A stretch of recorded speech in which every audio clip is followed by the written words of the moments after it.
जय श्री कृष्ण।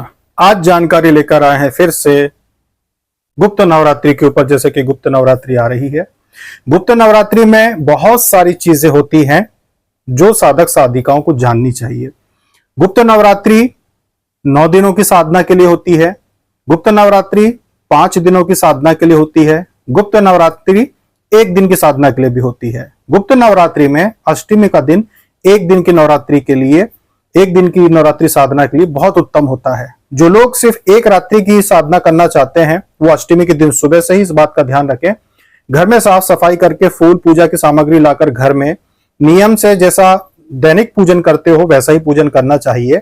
अपने घर में जिस भी देवी या देवता का पूजन करना चाहते हो उनका आवाहन करके यानी प्रार्थना करके कि आप आइए हमारे घर में विराजिए, और उसके बाद फिर आपको श्रद्धा के साथ उनकी रात में साधना करना चाहिए अष्टमी के रात्रि को, अगर 1 दिन की करना चाहते हैं। जो लोग 9 दिन की करना चाहते हैं वो तो उनके लिए तो और भी उत्तम है। जैसे हमने पहले भी वीडियो में बताया है कि 9 दिन की साधना नवरात्रि में जो लोग करते हैं उनके सभी ग्रहों की समस्या दूर हो जाती है। अगर कोई भी किसी प्रकार के देवी देवता उन पर कुपित हो, किसी की कुल देवी, किसी के कुल देवता अगर कुपित होते हैं, यानी कि जिनका पूजन नहीं किया, बहुत वर्ष हो गए, अब वो आपके घर में स्थान नहीं है उनका, अब आपके घर में तकलीफें जो हैं वो चलती रहती है और आपको लगता है कि काश हमारे भी घर के देवी देवता होते तो हमारा भी सब कुछ अच्छा होता, सब कुछ भला होता। तो ऐसे विचार अगर किसी के हैं तो नवरात्रि में आप लोगों को अपने देवी देवताओं के नाम का दिया जलाने से भी लाभ मिलता है।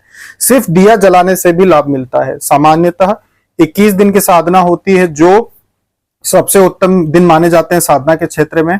इससे ज्यादा अगर कोई बड़ी शक्ति की साधना करता है, जिसके पास समय हो, जिसके पास इतना धैर्य हो कि वो लंबे समय की साधना कर सके, वो 41 दिन की साधना करता है, 51 दिन की साधना करता है। कई प्रकार से एक साधक या साधिका साधना का मार्ग चुन सकते हैं। साधना का मार्ग क्यों चुनना चाहिए? साधना का मार्ग चुनने का एकमात्र ये कारण होता है कि जो व्यक्ति साधना का मार्ग चुन लेता है वो अध्यात्म का मार्ग चुन लेता है। साधना के मार्ग पे चलने का मतलब है अध्यात्म के मार्ग पे चलना। आप साधना के मार्ग पे चल रहे हो मतलब अध्यात्म के मार्ग पे चल रहे हो। आप साधना करोगे तो आपके अंदर ज्ञान बुद्धि विवेक अपने आप जागृत होगा। इसका मतलब क्या होता है? इसका मतलब यह है कि अपने आप आपका जो मन है वो अध्यात्म पे, वो धर्म के मार्ग पे चलने लगेगा। धर्म का मार्ग क्या है? जिसमें कोई पाप ना किया जाए। आप अपने दैनिक जीवन में किसी प्रकार का पाप ना करें। कोई भी गलती करने का आपको डर हो कि भाई मैं ऐसा काम करूंगा तो मुझे पाप लगता है, मुझे नहीं करना है, इस बात का अगर आप ध्यान रखकर चलेंगे तो यही धर्म का मार्ग होता है। तो ये भाव और आपके दृढ़ होते जाते हैं। अगर आप किसी देवी या देवता को अपना इष्ट भगवान मान के उनकी भक्ति करते हैं और अगर आप साधना करते हैं तो आपकी वो भक्ति भी दृढ़ होती जाती है। आपके अंदर और संकल्प शक्ति आ जाती है। आप और नियम, कठोर नियम अपनाने लगते हैं। बहुत सारे लोग जो पहले मांसाहार करते थे, जब उन्होंने साधना के क्षेत्र में कदम रखा, जब उन्होंने साधनाएं की, चाहे वो छोटी छोटी साधना की हो, तो अपने आप उनके अंदर दृढ़ संकल्प बढ़ता गया कि भाई अब मैं गलत काम नहीं करूंगा, अब मैं मांसाहार नहीं करूंगा, गलत चीजें नहीं करूंगा, और फिर वो सात्विक मार्ग पे आगे बढ़ते जाते हैं। तो जितनी बार आप साधना करते हो हर बार आपकी ऊर्जा जो होती है वो रिचार्ज होती है। हर बार आपके अंदर सकारात्मक ऊर्जा बढ़ जाती है और आपकी संकल्प शक्ति भी बढ़ती है और आप आगे बढ़ते जाते हैं भक्ति के मार्ग पे। इसलिए इस बात का ध्यान रखें कि साधना के क्षेत्र में जाना बहुत जरूरी है। ये एक प्रकार से छोटी छोटी तपस्या का ही रूप है। आपने सुना होगा कि भाई कई हजार वर्षों तक तपस्या करते थे ऋषि मुनि और उसके बाद फिर वो प्रभु को पाते थे। लेकिन यहाँ पर आप उतने हजारों वर्षों की साधना तो नहीं कर सकते, तपस्या तो नहीं कर सकते, क्योंकि उतनी आयु ही नहीं है, उतना वैसा समय ही नहीं है।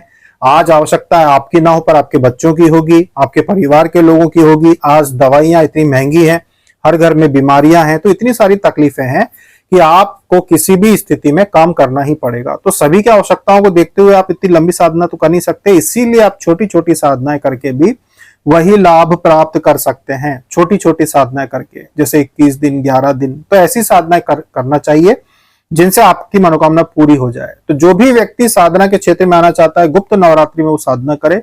अखंड दीपक जला सकते हैं आप तो अखंड दीपक जलाइए जो 9 दिन तक जलेगा। 9वें दिन आप हवन करें। प्रतिदिन हवन नहीं कर सकते तो 9वें दिन आप हवन करें और उसके बाद, उस हवन के बाद फिर वो दीपक आपका अपने आप बुझेगा।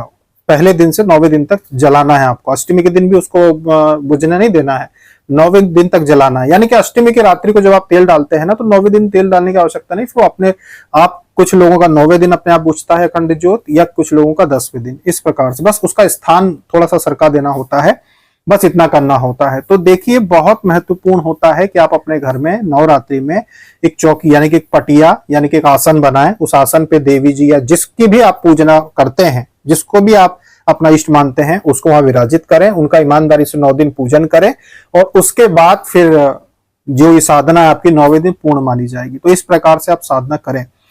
नवरात्रि में जो जाप होता है, क्योंकि ये दिन बहुत पवित्र होते हैं, जाप उतना ही महत्व रखता है जितना कि भोग प्रसाद महत्व रखता है, फूल दूध महत्व रखते हैं कि आप देवी को फूल चढ़ाते हैं, आप उनके लिए वहां पर श्रृंगार का पैकेट लाके रखते हैं, वो चढ़ाते हैं, उतना ही महत्व जाप भी रखता है कि भाई आप ये सारी चीजें सेवा तो कर रहे हैं।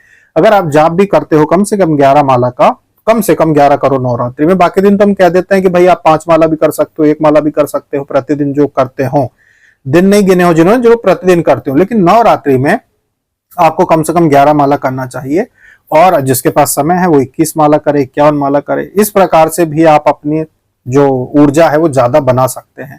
तो इतना आपको करना चाहिए। नवरात्रि में कन्या पूजन का बहुत महत्व है। जैसे जाप का महत्व है उतना ही महत्व कन्या पूजन का है।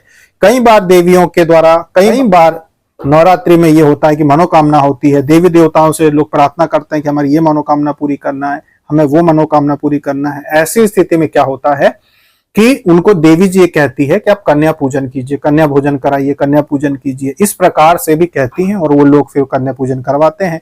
तो कन्या भोजन, कन्याओं का पूजन कीजिए और उनको भोजन कराइए। चाहे आपको जितनी कन्याएं मिले, 1 कन्या मिले, 2 कन्या मिले, जितनी कन्या मिले उतनों का आप कराइए। ऐसा आपको प्रयास करना चाहिए। कोई संकल्प नहीं लेना चाहिए कि भाई मैं 11 कन्या या 21 कन्याओं को करवाऊंगा, जो जितनी मिल जाए उतनी ठीक है। इस भाव के साथ आपको कन्या पूजन करना चाहिए। तो ये छोटी छोटी चीजें जो आपको करनी है, जाप कीजिए, भोग लगाइए, फूलों से अपना घर सजाइए, अपना मंदिर सजाइए और इसके बाद अब हवन कीजिए, या प्रतिदिन समय है तो प्रतिदिन कर लीजिए या फिर अंतिम दिन कर लीजिए और कन्या पूजन कीजिए। इतनी सी बातें हैं। इतनी सी बातों का अगर आप ध्यान रखकर अपनी साधना 9 दिन की आप पूरी करते हैं तो आपके घर में जब भी आप देखेंगे माता की सिद्धि आपके घर में दिखाई देगी। एक ही बार में, एक ही नवरात्रि में देवी देवताओं की सिद्धि आपके घर में आ जाती है। जिनके महालक्ष्मी साधना करने का मन है नवरात्रि में, जो लोग महालक्ष्मी साधना करने वाले हैं, वो अगर आपके पास जैसे कि बिल्ली की जेर होती है, दक्षिणावर्ती शंख होता है, या फिर कोई रत्न है आपके पास, या फिर कोई माला, या फिर कोई अन्य वस्तु आपने धन प्राप्ति के लिए घर में रखी हुई है, तिजोरी में या कहीं पे भी आपने रखी हुई है, तो नवरात्रि के 9 दिन सामने रख के आप पूजन कर सकते हैं। सामने रखिए, पूजन करा उसका, फिर से ढक दिया, फिर अपना जाप कर रहे हैं आप। तो माता लक्ष्मी की साधना में इन वस्तुओं का प्रयोग आप कर सकते हो, क्योंकि इसमें सिद्धि स्थान ग्रहण करती है और सिद्धि बढ़ती जाती है। मतलब कि अगर आपने बिल्ली की जेर और अन्य वस्तु सामने रख के उनका पूजन किया है तो उनकी ऊर्जा और बढ़ती जाती है। तो नवरात्रि सिर्फ और सिर्फ साधना के लिए नहीं है, बल्कि वस्तुओं को जागृत करने के लिए भी होती है। कि जितनी भी वस्तुएं आपके पास हैं, यंत्र हैं, उनको सबको सजा दो आसन पे, बीच में मूल मूर्ति जिनकी आप साधना करो, बाकी आप उनको सजा दो और नवरात्रि में पूजन कीजिए। विश्वास मानिए कि सारी चीजों की ऊर्जा और बढ़ती जाएगी। ये चीजें हैं। रुद्राक्ष को रखने की आवश्यकता नहीं है, क्योंकि वो तो आप धारण किए हुए हो, तो जो रुद्राक्ष है वो तो आप धारण करके रहेंगे। तो इस प्रकार से नवरात्रि में ये सारे काम आप कर सकते हैं जो हमने आज इस वीडियो में बताए हैं। मिलते हैं अगले वीडियो में। जय श्री कृष्णा।